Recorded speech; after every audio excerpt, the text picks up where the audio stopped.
Namaskara. First of all, I would like to thank you for waiting for me for so long. Finally, my turn has come to speak. I know it's very hot in the room. You fell asleep also. But now, Akka Tengi Eddeli. No more sleeping. I have never seen such a big fan in my life. But it's still very hot. So thank you very much for waiting for me for so long. Please translate. Come this side, please. That's it.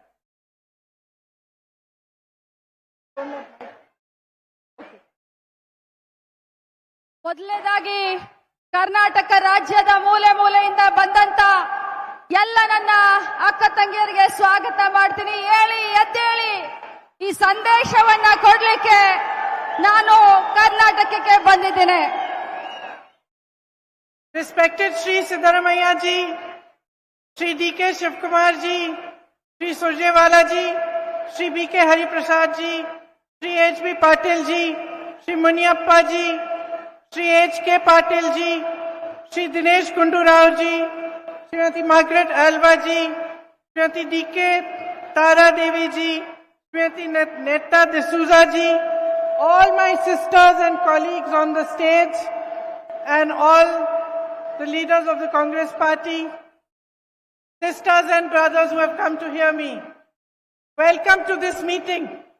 ಕಾರ್ಯಕ್ರಮದಲ್ಲಿ ಉಪಸ್ಥಿತರಿರುವಂತ ಎಲ್ಲ ಕರ್ನಾಟಕ ಕಾಂಗ್ರೆಸ್ ಪಕ್ಷದ ಹಿರಿಯ ನಾಯಕರೇ, ವೇದಿಕೆ ಮೇಲೆ ಆಸೀನರಾದಂತ ಎಲ್ಲ ನನ್ನ ಮಹಿಳಾ ನಾಯಕಿಯರೇ, ತಮ್ಮೆಲ್ಲರಿಗೂ ಸ್ವಾಗತ.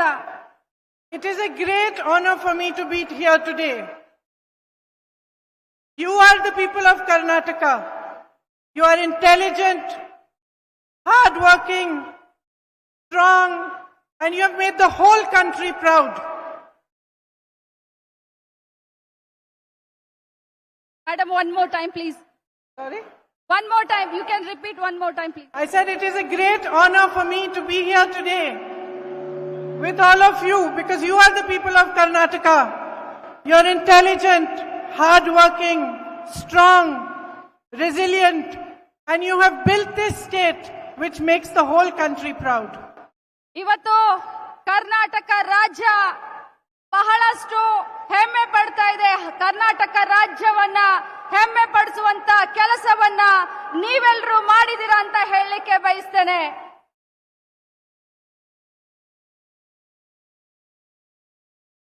All over the world, you are recognized for your diligence and for your hard work. You have built so many industries in Karnataka, the IT industry and many more. ಇಡೀ ವಿಶ್ವದಲ್ಲಿ ಕರ್ನಾಟಕ ಅಂತಂದ್ರೆ ತುಂಬಾ ಗುರುತಿಸ್ತಾರೆ. ಹೆಮ್ಮೆ ಪಡುವಂತ ಕೆಲಸವನ್ನ ಕರ್ನಾಟಕದವ್ರು ನೀವು ಮಾಡಿದೀರಾ. IT ಹಬ್ ಅನ್ನ ಕ್ರಿಯೇಟ್ ಮಾಡಿದಂತ ಒಂದು ಹೆಮ್ಮೆ ನಮ್ಮ ಕರ್ನಾಟಕ ರಾಜ್ಯಕ್ಕೆ ಸಲ್ಲುತ್ತದೆ. But more than anything else, my sisters, I am proud of you. Because you are the source of this energy and this identity. It is you on whose shoulders this whole society rests. It is you who have built Karnataka. ಎಲ್ಲದಕ್ಕಿಂತ ಜಾಸ್ತಿ ನಾನು ವೈಯಕ್ತಿಕವಾಗಿ ನಿಮ್ಮ ಬಗ್ಗೆ ಹೆಮ್ಮೆಯನ್ನ ಪಡ್ತೀನಿ. ಈ ಮಣ್ಣಿನ ಗುಣಧರ್ಮ ಹಾಗಿದೆ. ನಿಮ್ಮಿಂದ ಕರ್ನಾಟಕ ಹೆಮ್ಮೆ ಪಡುವಂತಾಗಿದೆ. ನಿಮ್ಮನ್ನ ಕಂಡ್ರೆ ನನಗೆ ತುಂಬಾ ಇಷ್ಟ. I say it from my heart. I believe this is true. Because without you supporting your families, going out and working and being strong the way you are and being courageous, you could not have built this state. ನಾನು ಇದನ್ನ ನನ್ನ ಹೃದಯದಿಂದ ಹೇಳಲಿಕ್ಕೆ ಬಯಸ್ತೇನೆ. ನಿಮ್ಮ ಫ್ಯಾಮಿಲಿಯನ್ನ, ನಿಮ್ಮ ಕುಟುಂಬವನ್ನ ನೀವು ಪ್ರೀತಿ ಮಾಡಿ, ನಿಮ್ಮ ಬೆವರಿನ ಹನಿಯಿಂದ ನೀವು ಕಟ್ತಾ ಇರುವಂತ, ನಿಮ್ಮ ಶ್ರಮದಿಂದ ನಿಮ್ಮ ಕುಟುಂಬವನ್ನ ಬೆಳೆಸ್ತಾ ಇರುವಂತದ್ದು ತುಂಬಾ ಹೆಮ್ಮೆಯ ವಿಚಾರ. ಇದು ನನ್ನ ಹೃದಯದಿಂದ ನಾನು ತಮಗೆ ಹೇಳಲಿಕ್ಕೆ ಬಯಸ್ತೇನೆ. You are the daughters of Ma Bhuvaneshwari and Ma Chamundeshwari. Her Shakti is within each one of you. ನೀವು ಕರ್ನಾಟಕದ ಭುವನೇಶ್ವರಿಯ ಮಕ್ಕಳು, ಚಾಮುಂಡಿ ದೇವಿಯ ಮಕ್ಕಳು, ಪ್ರತಿಯೊಬ್ಬರ ಹೃದಯದಲ್ಲಿ ನೀವಿದ್ದೀರಾ. You have descended from a great legacy of strong women. Kittur Rani Chandamma ji, You are her daughters. Your state has a legacy, an history of non-violence and of equality. Bhagwan Basavana recognized the essence of every human being. ನೀವು ರಾಣಿ ಕಿತ್ತೂರು ಚೆನ್ನಮ್ಮನ ನಾಡಿನಿಂದ ಬಂದಂತ ಮಹಿಳೆಯರು ಸಮಾನತೆಯ ಹರಿಕಾರರಾದಂತ ಬಸವಣ್ಣನವರ ಸಂದೇಶದಿಂದ ಬೆಳೀತಾ ಇರುವಂತ ಈ ನಾಡಿನಲ್ಲಿ ಹುಟ್ಟಿದಂತವರು. For him, everybody was equal. Nobody's caste mattered. Nobody's religion mattered. It didn't matter if you were man or woman. Everybody was equal in his eyes. And that is the foundation of your society and your culture. 12ನೇ ಶತಮಾನದಲ್ಲಿ ವಿಶ್ವಗುರು ಬಸವಣ್ಣನವರು ಸಾರಿದಂತ ಸಮಾನತೆ, ಯಾವುದೇ ಜಾತಿ ಯಾವುದೇ ಧರ್ಮ ಇಲ್ಲ, ಹೆಣ್ಣು ಗಂಡು ಎಲ್ಲರೂ ಸಮಾನರು ಅನ್ನುವಂತ ಸಂದೇಶವನ್ನ ಸಾರಿದ ನಾಡಿನಿಂದ ಬಂದಂತವರು ನೀವು. I deeply believe that it is women who uphold our culture, our traditions. It is women who bring change. It is women who make our society what it is. Karnataka ರಾಜ್ಯದಲ್ಲಾಗ್ಲಿ Bharat ದೇಶದಲ್ಲಾಗ್ಲಿ ನಮ್ಮ ಭಾರತೀಯ ಸಂಸ್ಕೃತಿಯನ್ನ ಎತ್ತಿ ಹಿಡಿಯೋದ್ರಲ್ಲಿ ಮಹಿಳೆಯರು ಸದಾ ಮುಂದು. ಇವತ್ತು ನಿನ್ನೆ ನಾಳೆ ನಮ್ಮ ಸಂಸ್ಕೃತಿಯನ್ನ ಎತ್ತಿ ಹಿಡಿತಾ ಇರುವುದು ಸ್ತ್ರೀ ಕುಲ ಅಂತ ಹೇಳಲಿಕ್ಕೆ ಬಯಸ್ತೇನೆ. You know, I was brought up by two very brave and strong women. The first was my grandmother Indiraji. I saw her, I was 8 years old, when she lost her son. Her son was only 33 years old. But the very next day, she got up and went to work to serve her nation. That was the sense of duty she had. ಬಂಧುಗಳೇ, ತಾಯಂದ್ರೆ, ನಾನು ನನ್ನ ಜೀವನದಲ್ಲಿ ಎರಡು ಶಕ್ತಿಶಾಲಿ ಮಹಿಳೆಯರ ಮಧ್ಯದಲ್ಲಿ ನಾನು ಬೆಳೆದಿದ್ದೇನೆ. ನನ್ನ ಅಜ್ಜಿ ಇಂದಿರಾ ಗಾಂಧಿ ಅವರು ತಮ್ಮ ಮಗನನ್ನ ಅವನ 33ನೇ ವಯಸ್ಸಿನಲ್ಲಿ ಕಳ್ಕೊಂಡ್ರು. ಮಾರನೇ ದಿನ ಕೆಲಸಕ್ಕೆ ಶುರು ಮಾಡಿದ್ರು. ಅಂತ ಒಂದು ಶಕ್ತಿಯ ಮನೆಯಲ್ಲಿ ನಾನು ಜನ್ಮ ತಾಳಿದ್ದೀನಿ. ಅಂತವರನ್ನ ನೋಡಿ ನಾನು ಬೆಳೆದಿದ್ದೀನಿ. That was her inner Shakti. That her heart was broken. She had lost her child. But she put her country first and she went to work the next day. And she continued to serve the country until she died. ಒಬ್ಬ ತಾಯಿಯಾಗಿ ಒಬ್ಬ ಮಗನನ್ನ ಕಳ್ಕೊಂಡು ಹೃದಯ ವಿದ್ರಾವಕ ಆದಂತ ಘಟನೆ ಆದ್ರೂ ಕೂಡ ದೇಶ ಮೊದಲು, ಆಮೇಲೆ ನನ್ನ ಫ್ಯಾಮಿಲಿ, ಆಮೇಲೆ ನನ್ನ ಕುಟುಂಬ, ನನ್ನ ಮಗ ಅಂತ ಹೇಳಿ ಈ ದೇಶಕ್ಕೋಸ್ಕರ ತನ್ನ ದುಃಖವನ್ನ ಮರೆತು ಮಾರನೇ ದಿನ ಕೆಲಸವನ್ನ ಪ್ರಾರಂಭಿಸಿದಂತ ಇಂದಿರಾ ಗಾಂಧಿ ಅವರ ಮೊಮ್ಮಗಳು. I was brought up by my mother, Sonia ji. ನಾನು ಬೆಳೆದಿದ್ದು ನನ್ನ ತಾಯಿ ಸೋನಿಯಾ ಗಾಂಧಿ ಅವರನ್ನ ನೋಡಿಕೊಂಡು. ನನ್ನನ್ನ ಬೆಳೆಸಿದ್ದು ಸೋನಿಯಾ ಗಾಂಧಿ ಅವರು. At the age of 21, she fell in love with my father Rajiv. And she came all the way from Italy to India to get married to him.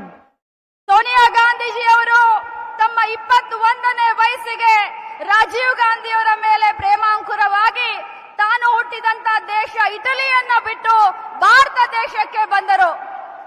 She struggled to learn our traditions. She learnt the ways of India. She understood and imbibed everything from Indiraji. And at the age of 44, she lost her beloved husband. Bharat ದೇಶಕ್ಕೆ ಬಂದು ರಾಜೀವ್ ಗಾಂಧಿ ಅವರನ್ನ ಮದುವೆ ಮಾಡಿಕೊಂಡು ಬಹಳಷ್ಟು ಈ ದೇಶದ ಸಂಸ್ಕೃತಿಯನ್ನ ತಿಳ್ಕೊಳ್ಳಕ್ಕೆ, ಈ ದೇಶದ ಜನರ ನಾಡಿ ಮಿಡಿತವನ್ನ ಅರ್ಥ ಮಾಡ್ಕೊಳ್ಳಕ್ಕೆ ಬಹಳಷ್ಟು ಕಷ್ಟಪಟ್ರು. ಆದ್ರೆ ಬಂಧುಗಳೇ, ತನ್ನ 44ನೇ ವಯಸ್ಸಿನಲ್ಲಿ, ಬರೀ 44ನೇ ವಯಸ್ಸಿನಲ್ಲಿ ಸೋನಿಯಾ ಗಾಂಧಿ ಅವರು ತನ್ನ ಪತಿಯಾದಂತ ರಾಜೀವ್ ಗಾಂಧಿ ಅವ್ರನ್ನ ಕಳ್ಕೊಂಡ್ರು. And even though she disliked politics, she took the path of service to the nation and she served India for all of her life till today when she is now 76 years old. ಇವತ್ತು ನಮ್ಮ ತಾಯಿಯವರು 44ನೇ ವಯಸ್ಸಿಗೆ ತನ್ನ ಗಂಡನನ್ನ ಕಳ್ಕೊಂಡ್ರು ಕೂಡ ಭಾರತ ದೇಶದ ಸೇವೆಯನ್ನ ಮಾಡಲಿಕ್ಕೆ ರಾಜಕಾರಣದಲ್ಲಿ ಸಕ್ರಿಯ ಆಗಿದ್ದಾರೆ. ಅವತ್ತಿನಿಂದ ಇವತ್ತು ಅವರಿಗೆ 76 ವಯಸ್ಸು ಆದ್ರೂ ಕೂಡ ದೇಶದ ಪ್ರಗತಿಗೋಸ್ಕರ ರಾಜಕಾರಣದಲ್ಲಿ ಆಕ್ಟಿವ್ ಆಗಿದ್ದಾರೆ.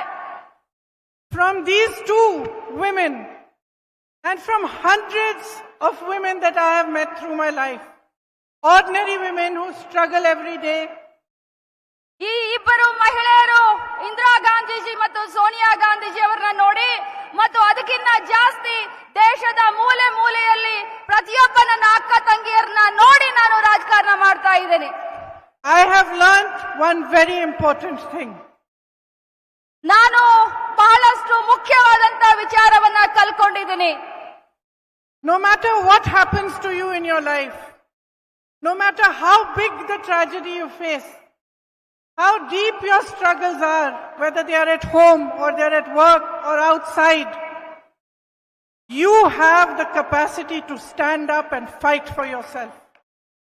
ತಾಯಂದ್ರೆ, ಅಕ್ಕ ತಂಗಿಯರೇ, ಎಷ್ಟೇ ನಿಮ್ಮ ಜೀವನದಲ್ಲಿ ಕಷ್ಟ ಬರಲಿ, ಎಷ್ಟೇ ನಿಮಗೆ ತೊಂದರೆ ಆಗ್ಲಿ, ಎಷ್ಟೇ ನಿಮಗೆ ಆರೋಪಗಳ ಸುರಮಳೆ ಆಗ್ಲಿ, ನೀವು ಎದ್ದು ನಿಂತು ಫೈಟ್ ಮಾಡಬೇಕು. ನಿಮ್ಮ ಸ್ವಂತ ಶಕ್ತಿಯ ಮೇಲೆ ಕಾಲ ಮೇಲೆ ನಿಮ್ಮ ಜೀವನವನ್ನ ನಡೆಸಬೇಕು, ಧೈರ್ಯದಿಂದ ಮುನ್ನುಗ್ಗಬೇಕು. Each one of you sisters who are sitting here today, I know you have big struggles. I know what you face.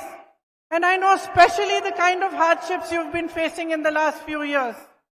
And I know that every day for you is a question of how strong you are to face the next day.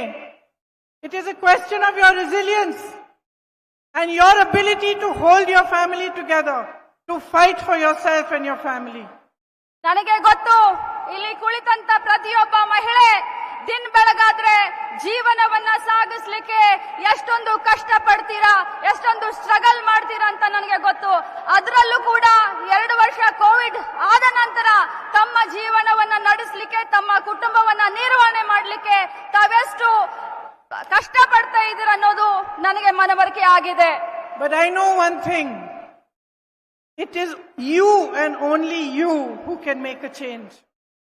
ನನಗೆ ಗೊತ್ತು, ನಿಮ್ಮ ಜೀವನವನ್ನ, ನಿಮ್ಮ ಭವಿಷ್ಯವನ್ನ ಬರೀ ನೀವಷ್ಟೇ ಬರೆಯಬಹುದು, ನೀವಷ್ಟೇ ಭವಿಷ್ಯವನ್ನ, ನಿಮ್ಮ ಜೀವನವನ್ನ ಬರೆಯಬಹುದು ಅನ್ನೋದು ನನಗೆ ಗೊತ್ತು. So I want to ask you today, standing here, my sisters, is it not time for you to start making a change? ನಾನು ನಿಮ್ಮನ್ನ ಕೇಳಲಿಕ್ಕೆ ಬಯಸ್ತೇನೆ, ನನ್ನ ಅಕ್ಕ ತಂಗಿಯರೇ, ಈ ಸಂದರ್ಭ, ಈ ಸಮಯ ರಾಜ್ಯದಲ್ಲಿ ಬದಲಾವಣೆಯನ್ನ ಬಯಸುವ ಕಾಲ ಸನ್ನಿಹಿತ ಬಂದಿದೆಯಾ ಇಲ್ಲ? What is it that you want out of your lives? You want an education? Yes or no? ನಿಮ್ಮ You want employment, jobs? You want a bright future for yourself, for your children? Do you want the freedom to make choices for yourself and to make the right choices for your families? You want it, right? So who is going to give it to you? Who is going to give it to you? ನೀವು ನಿಮ್ಮ ಮಕ್ಕಳ ಭವಿಷ್ಯವನ್ನ, ನಿಮ್ಮ ಮಕ್ಕಳ ವಿದ್ಯಾಭ್ಯಾಸವನ್ನ, ನಿಮ್ಮ ಆರೋಗ್ಯ, ನಿಮ್ಮ ಕುಟುಂಬದ ಆರೋಗ್ಯವನ್ನ ಎಲ್ಲವನ್ನೂ ಬಯಸ್ತೀರಾ. ಆದ್ರೆ ಈ ಬದಲಾವಣೆಯನ್ನ ಯಾರು ಮಾಡ್ಲಿಕ್ಕೆ ಸಾಧ್ಯ? ಈ ಬದಲಾವಣೆಯನ್ನ ಯಾರಾದ್ರೂ ಮಾಡಿದ್ರೆ ಅದು ನೀವು ಮಾಡಬೇಕು. You are not recognizing how powerful you are. ನಿಮಗೆ ನಿಮ್ಮ ಶಕ್ತಿ ಏನು ಅಂತ ನಿಮಗಿನ್ನೂ ಗೊತ್ತಿಲ್ಲ. You are half this country's population. Half. ಈ ದೇಶದ ಜನಸಂಖ್ಯೆಯಲ್ಲಿ ಪ್ರತಿಶತ 50% ಮಹಿಳೆಯರಿದ್ದೀರಿ. ಆ ಶಕ್ತಿ ನಿಮ್ಮದು. ಆ ಶಕ್ತಿಯನ್ನ ನೀವು ಅರ್ಥ ಮಾಡ್ಕೊಳ್ಳಿ. In every single household, there are as many of you as there are men. ಪ್ರತಿಯೊಂದು ಕುಟುಂಬದಲ್ಲಿ ಎಷ್ಟು ಗಂಡಸರಿದ್ದಾರೋ ಅಷ್ಟು ಹೆಂಗಸರಿದ್ದಾರೆ. In every village, ಎಲ್ಲ ಹಳ್ಳಿಗಳಲ್ಲಿ, in every town, ಎಲ್ಲ ಸಿಟಿಗಳಲ್ಲಿ you are strong. ನೀವು ಶಕ್ತಿವಂತರಾಗಿದ್ದೀರಾ. But you must recognize your courage and your strength. ಆದ್ರೆ ನಿಮ್ಮ ಶಕ್ತಿಯನ್ನ ನೀವು ಅರ್ಥಕೊಳ್ಬೇಕಾಗಿದೆ. The biggest strength you have is political. ದೊಡ್ಡ ಶಕ್ತಿ ಏನು ಅಂತಂದ್ರೆ ರಾಜಕೀಯ. Have you seen how political parties know that, okay, I will make these people happy, I'll get their vote. I'll make those people happy, I'll get their vote. Why do they not say that they will work for women? ನೀವು ನೋಡಿದಿರಲ್ಲ, ರಾಜಕೀಯ ಪಕ್ಷಗಳು ಈ ಸಮುದಾಯವನ್ನ ಈ ಸಮಾಜವನ್ನ ಖುಷಿ ಮಾಡಿದ್ರೆ ಸಂತಸ ಪಡಿಸಿದ್ರೆ ನನಗೆ ಓಟ್ ಸಿಕ್ಕುತ್ತೆ, ಈ ಸಮುದಾಯವನ್ನ ಖುಷಿ ಪಡಿಸಿದ್ರೆ ನನಗೆ ಓಟ್ ಸಿಕ್ಕುತ್ತೆ ಅಂತ. ಆದ್ರೆ ಯಾಕೆ ಎಲ್ರು ಮಹಿಳೆಯರ ಬಗ್ಗೆ ವಿಚಾರ ಮಾಡೋದಿಲ್ಲ? Why are you not forcing every political party to take note and to start working for your equality and your rights? ಎಲ್ಲ ರಾಜಕೀಯ ಪಕ್ಷಗಳಿಗೆ ಒಂದು ಸಂದೇಶವನ್ನ ನೀವು ಇವತ್ತು ಕೊಡಬೇಕು. ಹೇಳಿ ಮಹಿಳೆಯರೇ, ನೀವು ಬದಲಾವಣೆಯನ್ನ ಬಯಸಿದ್ರೆ ಯಾವುದೇ ರಾಜಕೀಯ ಪಕ್ಷವನ್ನ ಮನೆಗೆ ಕಳಿಸ್ತೀನಿ, ನಿಮ್ಮ ಬಗ್ಗೆ ಅವರು ಬಹಳಷ್ಟು ಸೀರಿಯಸ್ ಆಗಿ ವಿಚಾರ ಮಾಡುವಂತ ಸಮಯ ಈಗ ಬಂದಿದೆ. I'll ask you a very simple question. I don't want to criticize the BJP only because I'm opposing them. I'm not interested. I want to ask you, all my sisters sitting here, one simple question and I want the answer. In the last so many years that the BJP has been in power, has your life become better or not? ನಾನು Answer me loudly. Yes or no? I can't hear. No. Your life has not become better. Have prices gone down? Have you got jobs? Has anything in your life become more positive and happy? It has not. No? So it's a very simple question. It's not so complicated. ನಾನು ನಿಮ್ಮನ್ನ ಒಂದು ಪ್ರಶ್ನೆಯನ್ನ ಕೇಳಬಯಸ್ತೇನೆ. ನಾನು ವೈಯಕ್ತಿಕವಾಗಿ ನಾನು ಬಿಜೆಪಿಯನ್ನ ದ್ವೇಷಿಸುವುದಿಲ್ಲ, ನಾನು ಯಾವುದೇ ಪಕ್ಷವನ್ನ ದ್ವೇಷಿಸುವುದಿಲ್ಲ. ಆದ್ರೆ ಕಳೆದ 7-8 ವರ್ಷದಿಂದ ನೀವೆಲ್ಲ ಖುಷಿಯಾಗಿದ್ದೀರಾ? ನಿಮ್ಮ ಮಕ್ಕಳಿಗೆ ಏನಾದ್ರೂ ಕೆಲಸ ಸಿಕ್ಕಿದೆಯಾ ಅಂತ ಕೇಳ್ತಾ ಇದ್ದಾರೆ. ಕೆಲಸ ಸಿಕ್ಕಿದೆಯಾ? ನೀವ್ಯಾರಾದ್ರೂ ಖುಷಿಯಿಂದ ಇದ್ದೀರಾ? ನಿಮಗೋಸ್ಕರ ಏನಾದ್ರೂ ಕಾರ್ಯಕ್ರಮ ಮಾಡಿದಾರಾ? The elections are coming in a few months. I ask you only one thing. Look at the last few years. Evaluate your own life. Think about whether it has become better, whether you have got the facilities you required, whether the people in power have cared about your problems, or has your life become more difficult? ಇನ್ನು 3 ತಿಂಗಳಲ್ಲಿ election ಬರ್ತಾ ಇದೆ, ಚುನಾವಣೆ ಬರ್ತಾ ಇದೆ. ನೀವು ವಿಚಾರ ಮಾಡಿ, ಕಳೆದ 5-6 ವರ್ಷದಿಂದ ನಿಮ್ಮ ಜೀವನದಲ್ಲಿ ಏನಾದ್ರೂ ಬದಲಾವಣೆ ಆಗಿದೆಯಾ? ಏನು ಬಿಜೆಪಿ ಸರ್ಕಾರ ಕೇಂದ್ರದಲ್ಲಿ ರಾಜ್ಯದಲ್ಲಿ ಇದೆ, ಕೊಟ್ಟಂತ ಭಾಷೆಯನ್ನ ಏನಾದ್ರೂ ಉಳಿಸ್ಕೊಂಡಿದ್ದೀರಾ? ನಿಮಗೇನಾದ್ರೂ ಬದಲಾವಣೆ ನಿಮ್ಮ ಜೀವನದಲ್ಲಿ ಆಗಿದೆಯಾ ಅಂತ ಕೇಳ್ತಾ ಇದ್ದಾರೆ. I am told that the situation in Karnataka is very shameful. ನಾನು ಕೇಳ್ಪಟ್ಟೆ, ಕರ್ನಾಟಕದಲ್ಲಿ ಸಿಚುವೇಶನ್ ಬಹಳಷ್ಟು ನಾಚಿಕೆ ಪಡುವಂತ ಒಂದು I am told that your ministers are taking 40% commission on jobs. ನಾನು ಕೇಳ್ಪಟ್ಟೆ, ಕರ್ನಾಟಕ ಸರ್ಕಾರದ ಮಂತ್ರಿಗಳು 40% ಲಂಚವನ್ನ ಹೊಡಿತಾ ಇದ್ದಾರೆ ಅನ್ನೋದನ್ನ ಕೇಳಿದೆ. That 1.5 lakh crore rupees of your money, your earnings have been looted. 1.5 lakh ಕೋಟಿ ದುಡ್ಡು, ನೀವು ಗಳಿಸುವಂತ ದುಡ್ಡು ಅವರು ತಮ್ಮ ಜೇಬಿಗೆ ಹಾಕೊಳ್ತಾ ಇದ್ದಾರೆ. Only through corruption. ಬರೀ ಲಂಚದಿಂದ ಅವರು ತಮ್ಮ ದುಡ್ಡನ್ನ ತಮ್ಮ ಜೇಬಿಗೆ ಇಳಿಸ್ಕೊಳ್ತಾ ಇದ್ದಾರೆ. Think about if some development work is to take place in Bengaluru for 8,000 crores and 3,200 crores of that is going into commission. ವಿಚಾರ ಮಾಡಿ, ಬರೀ ಬೆಂಗಳೂರು ಮಹಾನಗರದಲ್ಲಿ 8,000 ಕೋಟಿ ಬಜೆಟ್ ಇದೆ. 8,000 ಕೋಟಿಯ ಕೆಲಸ ಏನಾದ್ರೂ ಮಾಡೋಕ್ ಹೋದ್ರೆ ಅದರಲ್ಲಿ 3,200 ಕೋಟಿಯನ್ನ ತಮ್ಮ ಜೇಬಿಗೆ ಇಳಿಸ್ಕೊಳ್ತಾರೆ. There are shameful scams like the PSI scam. ಬಹಳಷ್ಟು ನಾಚಿಕೆ ಪಡುವಂತ ಬಹಳಷ್ಟು ಸ್ಕ್ಯಾಮ್ಗಳಿದಾವೆ, ಹಗರಣಗಳಿದಾವೆ. PSI ಹಗರಣ ತಮ್ಮ ಕಣ್ಣು ಮುಂದೆ ಇದೆ. Where police posts are being sold. Police post ಅನ್ನ ಮಾರ್ಕೊಂಡಿದ್ದಾರೆ. You educate your children, your young girls and boys to get them jobs. Is this what you expect from the people who are in power? ನೀವು ನಿಮ್ಮ ಮಕ್ಕಳನ್ನ ಬೆಳೆಸ್ತೀರಾ, ಶಿಕ್ಷಣ ಕೊಡ್ತೀರಾ, ಮಗಳಾಗಿ ಮಗನಾಗಿ ಅವ್ರಿಗೆ ಶಿಕ್ಷಣವನ್ನ ಕೊಡ್ತೀರಾ. ಯಾವುದಕ್ಕೋಸ್ಕರ, ಯಾವ ಪುರುಷಾರ್ಥಕ್ಕೋಸ್ಕರ? ಈ ರೀತಿ ಹಗರಣಗಳನ್ನ ನೋಡೋದಕ್ಕೋಸ್ಕರನಾ? You have to pay bribes for bowels, driving licenses, housing, transfer, everything. ನೀವು ಲಂಚವನ್ನ ಪ್ರತಿಯೊಂದು ಸೆಕ್ಟರ್ ನಲ್ಲಿ ಇವತ್ತು ಕೊಡಬೇಕಾಗುತ್ತೆ. ಒಂದು ಡ್ರೈವಿಂಗ್ ಲೈಸೆನ್ಸ್ ಅನ್ನ ತೆಗೆಸಬೇಕು ಅಂತಂದ್ರೆ ಲಂಚ ಕೊಡಬೇಕು. ಒಂದು ರೇಷನ್ ಕಾರ್ಡ್ ಅನ್ನ ತಗೊಳ್ಬೇಕಂದ್ರೆ ಲಂಚವನ್ನ ಕೊಡಬೇಕು. ಪ್ರತಿಯೊಂದು ಗವರ್ಮೆಂಟ್ ಸಂಸ್ಥೆಯಲ್ಲಿ ಇವತ್ತು ಲಂಚ ಅವತರ ತಾಂಡವಾಡ್ತಾ ಇದೆ. I am told that many of my sisters in Bengaluru who work in the garment industry went through a very difficult time during COVID. But none of you got any assistance from the government. The government did nothing to help you through these difficult times. ನಾನು ಕೇಳ್ಪಟ್ಟೆ, ಬೆಂಗಳೂರಿನಲ್ಲಿ ಬಹಳಷ್ಟು ನನ್ನ ಅಕ್ಕ ತಂಗಿಯರು ಇವತ್ತು garments ನಲ್ಲಿ ಕೆಲಸ ಮಾಡ್ತಾ ಇದ್ದೀರಾ. ಈ ಕೋವಿಡ್ ಸಂದರ್ಭದಲ್ಲಿ ಈ ಗವರ್ಮೆಂಟ್ ಈ ಸರ್ಕಾರ ತಮ್ಮ ಸಹಾಯಕ್ಕೆ ಬರಲಿಲ್ಲ. ತಾವು ಬಹಳಷ್ಟು ಕಷ್ಟದಿಂದ ತಮ್ಮ ಜೀವನವನ್ನ ಸಾಗಿಸ್ತಾ ಇದ್ದೀರಾ.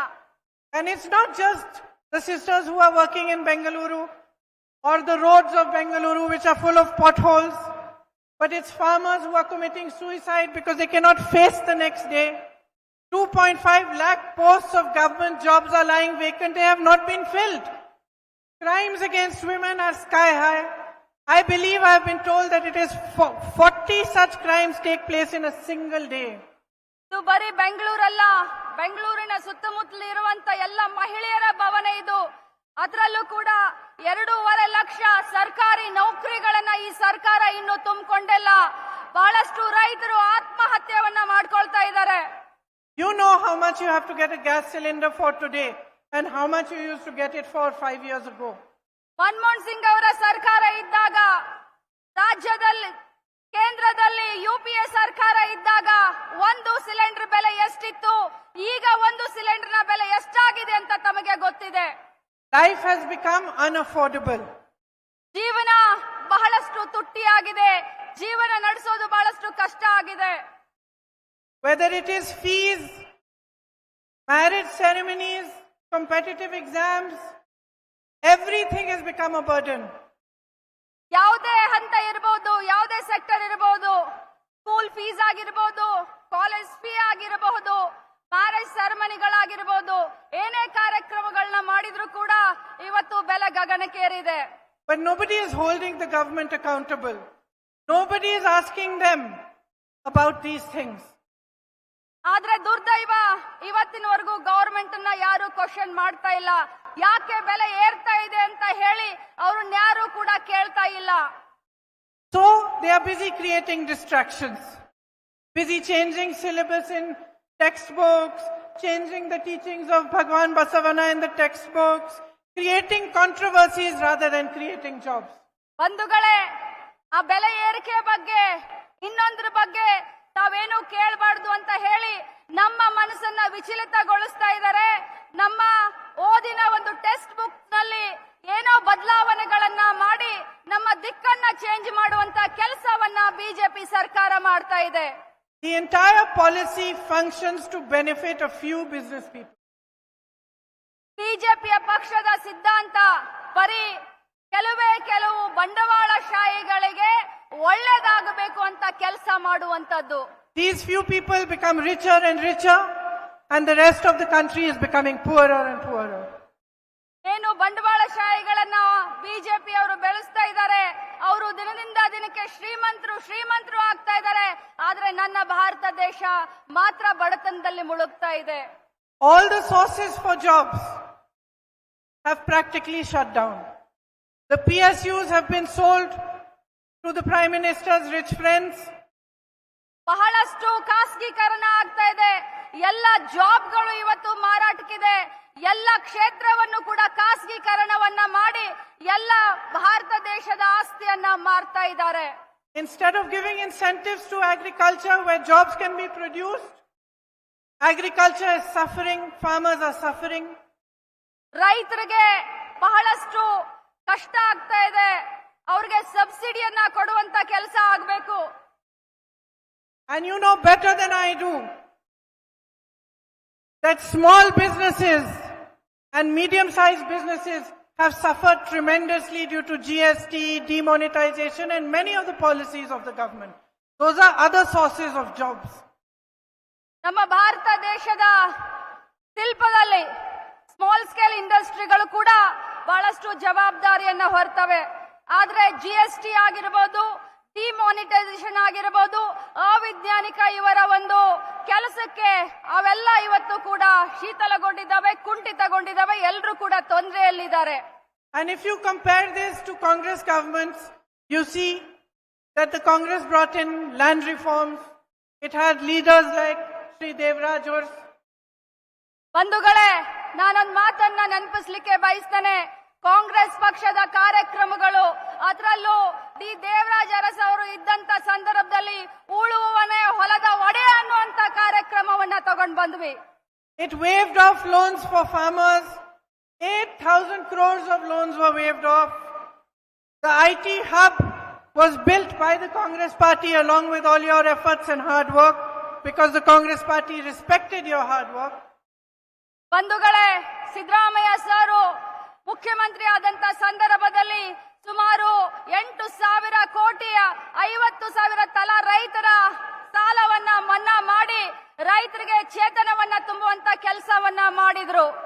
You had schemes like Anna Bhagya, where 7 kilos of food grain and 1 kg of tur dal was given to 3.8 crore beneficiaries. 3,08,00,000 ಜನರಿಗೆ ಅನ್ನ ಭಾಗ್ಯದಲ್ಲಿ ಅಕ್ಕಿ ಇರಬಹುದು, ಗೋಧಿ ಇರಬಹುದು, ಬೇಳೆ ಇರಬಹುದು, ಸುಮಾರು 3,08,00,000 ಕುಟುಂಬಗಳಿಗೆ ಅನ್ನ ಭಾಗ್ಯದ ಯೋಜನೆಯನ್ನ ಕಾಂಗ್ರೆಸ್ ಪಕ್ಷದ ಸರ್ಕಾರ ತಗೊಂಡ್ಕೊಂಡು You had Indira canteens, Shira Bhagya, Matrupurna schemes through which all of you benefited. Indira canteen ಅನ್ನುವಂತ ಜನಪ್ರಿಯ ಕಾರ್ಯಕ್ರಮವನ್ನ ಕಾಂಗ್ರೆಸ್ ಪಕ್ಷ ತಗೊಂಡ್ ಬಂತು. ಬರೀ ಶ್ರೀಮಂತರ ಮಕ್ಕಳು ಹಾಲು ಕುಡಿಯೋದಲ್ಲ, ಎಲ್ಲ ಸಮಾಜದ ಬಡವರು ಮಕ್ಕಳು ಕೂಡ ಹಾಲು ಕುಡಿಬೇಕು ಅನ್ನುವಂತ ಕ್ಷೀರ ಭಾಗ್ಯವನ್ನ ಕೂಡ ನಮ್ಮ ಕಾಂಗ್ರೆಸ್ ಪಕ್ಷದ ಸರ್ಕಾರ ತಗೊಂಡ್ ಬಂತು.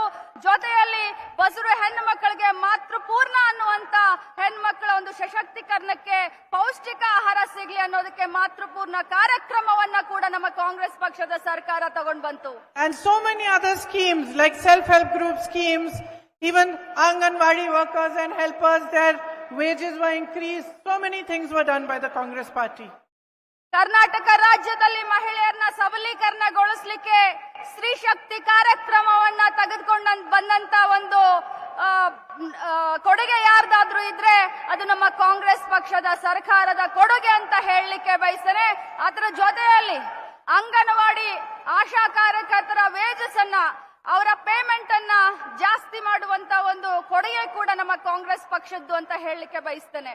So today, my sisters, I am here to announce the Nayaki scheme. Nayaki meaning I am a leader. Say Nayaki. No, loudly, nicely. Nayaki. Nayaki. This is your chance to start changing your life, to start changing politics, to ask for women to be respected equally. And this scheme is specially for those women who are working hard day and night at home, supplementing everything, helping to build society, but are ignored by everybody. So in this scheme, each head of a family who is a woman will get 2,000 rupees per month. That means 24,000 rupees will be directly sent to your account in a year. ನಾನು ಒಂದು ಘೋಷಣೆಯನ್ನ ಈಗಾಗಲೇ ಮಾಡಿದ್ದೀನಿ, ಮತ್ತೊಮ್ಮೆ ಈ ಘೋಷಣೆಯನ್ನ ಮಾಡಲಿಕ್ಕೆ ಬಯಸ್ತೀನಿ. ನಿಮ್ಮ ಭವಿಷ್ಯವನ್ನ, ಈ ರಾಜ್ಯದ ಭವಿಷ್ಯವನ್ನ ಕಟ್ಟುವಂತ ಸಂದರ್ಭ ಬಂದಿದೆ. ಪ್ರತಿಯೊಂದು ರಾಜಕೀಯ ಪಕ್ಷಗಳು ನಿಮ್ಮನ್ನ ಬಹಳಷ್ಟು ಪ್ರಾಮುಖ್ಯತೆಯಿಂದ ನೋಡುವಂತ ಒಂದು ಸಮಯ ಬಂದಿದೆ. ನಾನಿವತ್ತು ಅನೌನ್ಸ್ ಮಾಡಿದಂತ ಗ್ಯಾರಂಟಿ ಸ್ಕೀಮ್ ಏನಂತಂದ್ರೆ, ಪ್ರತಿಯೊಂದು ಮನೆಯ ಯಜಮಾನತಿಗೆ ಸುಮಾರು 2,000 ಪ್ರತಿ ತಿಂಗಳು, ಅಂದರೆ ವರ್ಷಕ್ಕೆ 24,000ವನ್ನ ಒಂದು ಕುಟುಂಬಕ್ಕೆ ಕಾಂಗ್ರೆಸ್ ಪಕ್ಷದ ಸರ್ಕಾರ ಘೋಷಣೆಯನ್ನ ಮಾಡುತ್ತೆ. This is called the Griha Lakshmi Yojana, and it is part of the bigger scheme of Nayaki. I told them when they invited me for this function, I told DKG, Surjewala ji, Siddaramaiah ji, I said I will come to announce this if you promise me that you will make a separate women's manifesto. ನಾನು ನನ್ನನ್ನ ಆಹ್ವಾನ ಮಾಡಲಿಕ್ಕೆ ಬಂದಂತ ಸಂದರ್ಭದಲ್ಲಿ ನಾನು ಹೇಳಿದೆ, ನಾನು ಖಂಡಿತವಾಗ್ಲೂ ಈ ಕಾರ್ಯಕ್ರಮಕ್ಕೆ, ನಾನಾಯಕಿ ಕಾರ್ಯಕ್ರಮಕ್ಕೆ ಗೃಹಲಕ್ಷ್ಮಿಯ ಒಂದು ಯೋಜನೆಯನ್ನ ಅನೌನ್ಸ್ ಮಾಡ್ಲಿಕ್ಕೆ ಖಂಡಿತವಾಗ್ಲೂ ಬರ್ತೀನಿ. ಆದ್ರೆ ಒಂದೇ ಒಂದು, ನೀವು ಕರ್ನಾಟಕ ರಾಜ್ಯದ ಮಹಿಳೆಯರಿಗೋಸ್ಕರ ಬೇರೆ ಒಂದು ಮ್ಯಾನಿಫೆಸ್ಟೋವನ್ನ ನೀವು ಮಾಡ್ತೀರಿ ಅನ್ನುವಂತ ಒಂದು ಭರವಸೆಯನ್ನ ಕೊಟ್ರೆ ಅಷ್ಟೇ ನಾನು ಕಾರ್ಯಕ್ರಮಕ್ಕೆ ಬರ್ತೀನಿ ಅಂತ ಹೇಳಿದ್ದೆ. Because there is not one thing that we want to do to make you strong. There are many things that we want to do to be able to make you stand up on your own feet and fight for yourselves. You know, we have also announced the 200 rupees or the 200 units free electricity recently. ಬರೀ ಒಂದೇ ಸಮಸ್ಯೆ ಮಹಿಳೆಯರಿಗೆ ಇರೋದಿಲ್ಲ. ಕುಟುಂಬವನ್ನ ನಿರ್ವಹಣೆ ಮಾಡಬೇಕಾದ್ರೆ ಅನೇಕ ಸಮಸ್ಯೆಗಳಿರ್ತಾವೆ. ಅದಕ್ಕೋಸ್ಕರ specially ಸ್ತ್ರೀಯರಿಗೋಸ್ಕರ ಮ್ಯಾನಿಫೆಸ್ಟೋವನ್ನ ಮಾಡಿದ್ರೆ ಈ ಸಮಸ್ಯೆಗಳ ಬಗ್ಗೆ ಬೆಳಕನ್ನ ಚೆಲ್ಲಲಿಕ್ಕೆ ಸಹಾಯ ಆಗುತ್ತೆ. ಜೊತೆಯಲ್ಲಿ 200 ಯೂನಿಟ್ ಏನು ಪ್ರತಿಯೊಂದು ಮನೆಗೆ ನಾವು ವಿದ್ಯುತ್ ಅನ್ನ ಫ್ರೀ ಆಗಿ ಕೊಡ್ತಾ ಇದ್ದೀವಿ. So 200 units of free electricity will be provided to every house. And in addition, my colleagues will be announcing in their Women's Manifesto many new schemes for all of you to be able to move forward and to bring a change in your lives. ಈಗಾಗಲೇ 200 unit ನಿಮಗೆ free ಆಗಿ ವಿದ್ಯುತ್ ಅನ್ನ ಕೊಡೋದ್ರ ಜೊತೆಗೆ ಗೃಹಲಕ್ಷ್ಮಿ ಅನ್ನುವಂತ ನೂತನ ಯೋಜನೆ ಪ್ರತಿ ತಿಂಗಳು 2,000 ಪ್ರತಿ ಮನೆಯ ಯಜಮಾನಿತಿಗೆ ಕೊಡೋದ್ರ ಮುಖಾಂತರ ಇನ್ನು ಭವಿಷ್ಯದಲ್ಲಿ ಮುಂಬರುವಂತ ದಿನದಲ್ಲಿ ನಮ್ಮ ನಾಯಕರು ಅನೇಕ ಯೋಜನೆಗಳನ್ನ announce ಮಾಡೋರಿದ್ದಾರೆ. So do you believe in a strong Karnataka? ನೀವು Yes or no? Do you believe in a strong society? Are you going to build that strong Karnataka and that strong society? Are you going to lead the way? Are you going to be the leaders of your society, your homes, your villages and your state and your country? Just remember that it is in your hands to be that. It is in your hands to bring about change that transforms your society and your state. It is in your hands to ask for a politics that talks about your issues, your development, the things that matter in your life.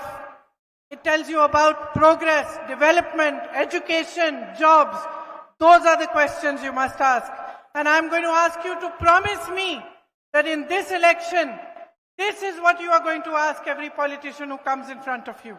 Promise me. Say, I promise that I will demand that my issues are heard. ನಾನು ಶಕ್ತಿಯುತವಾದಂತ ಕರ್ನಾಟಕದಲ್ಲಿ ವಿಶ್ವಾಸ ಇಟ್ಕೊಂಡಿದ್ದೀನಿ. ಶಕ್ತಿಯುತವಾದಂತ ಸಮಾಜದಲ್ಲಿ ವಿಶ್ವಾಸ ಇಟ್ಕೊಂಡಿದ್ದೀನಿ. ಪ್ರತಿಯೊಬ್ಬ ಮಹಿಳೆಯ ಅನಿಸಿಕೆಯನ್ನ ಗವರ್ಮೆಂಟ್ಗಳು, ಸರ್ಕಾರಗಳು ಕೇಳಬೇಕು. ನೀವು ಶಕ್ತಿಯುತವಾದಂತ ಕುಟುಂಬವನ್ನ ನಿರ್ವಹಣೆ ಮಾಡಲಿಕ್ಕೆ ತಯಾರಿದ್ದೀರಾ? ನೀವು ಶಕ್ತಿಯುತವಾದಂತ ಸಮಾಜವನ್ನ ನಿರ್ಮಾಣ ಮಾಡಲಿಕ್ಕೆ ತಯಾರಿದ್ದೀರಾ? When we first made a women's manifesto in Uttar Pradesh, many people laughed at us. ಉತ್ತರ ಪ್ರದೇಶದಲ್ಲಿ ಮಹಿಳೆಯರಿಗೆ ನಾವು ಒಂದು ಮ್ಯಾನಿಫೆಸ್ಟೋವನ್ನ ಮಾಡಿದಂತ ಸಂದರ್ಭದಲ್ಲಿ ಬಹಳಷ್ಟು ಜನ ಹಾಸ್ಯವನ್ನ ಮಾಡಿದ್ರು. And even though nothing came out of it in terms of votes, ಇಷ್ಟು ಮಾಡಿದ್ರು ಕೂಡ ನಮಗೆ ವೋಟ್ ಆಗಿ ಆ ಮ್ಯಾನಿಫೆಸ್ಟೋ ಪರಿವರ್ತನೆ ಆಗ್ಲಿಲ್ಲ. we managed to make every political party notice women and respond to the needs of women. ನಾವು ಪ್ರತಿಯೊಬ್ಬ ಮಹಿಳೆ ಅದಕ್ಕೆ ರೆಸ್ಪಾಂಡ್ ಆಗುವ ರೀತಿ ನಾವು ಮಾಡಬೇಕಾಗಿದೆ. ಇವತ್ತು Today, even the BJP has been forced to put ads in the newspaper showing what they do for women. ಇವತ್ತು ಬಿಜೆಪಿ ಕೂಡ ಮಹಿಳೆಯರಿಗೆ ಏನೇನೋ ಆಸೆ ಆಮಿಷಗಳನ್ನ ತೋರಿಸುವಂತ ಕೆಲಸವನ್ನ ಮಾಡ್ತಾ ಇದೆ. So by a small thing that we did, we managed to make political parties aware to the fact that they have to be answerable to women. ನಾವೆಲ್ಲ ಮಹಿಳೆಯರು ಮಹಿಳಾ ಶಕ್ತಿಯನ್ನ ತೋರಿಸುವಂತ ಕಾಲ ಬಂದಿದೆ. ಪ್ರತಿಯೊಂದು ಪೊಲಿಟಿಕಲ್ ಪಾರ್ಟಿ ಕೂಡ ನಮ್ಮ ಕಡೆ ನೋಡುವಂತೆ, ತಿರುಗಿ ನೋಡುವಂತೆ ನಾವೆಲ್ಲ ಮಾಡಬೇಕಾಗಿದೆ. So I urge you to make this election about you. ನಾನು ತಮ್ಮೆಲ್ಲರಿಗೂ ಕೂಡ ಕಳಕಳಿ ಅಂತ ವಿನಂತಿ ಮಾಡ್ತೀನಿ. ಈ ಇಲೆಕ್ಷನ್ ನಿಮ್ಮ ಇಲೆಕ್ಷನ್ ಆಗಿ ನೀವು ಮಾಡಬೇಕಾಗಿದೆ. And about your future. ನಿಮ್ಮ ಭವಿಷ್ಯಕ್ಕೋಸ್ಕರ ಈ ಇಲೆಕ್ಷನ್ ನ ಮಾಡಿ ಚುನಾವಣೆಯನ್ನ ಮಾಡಬೇಕಾಗಿದೆ. Jai Hind. ಜೈ ಹಿಂದ್. Thank you.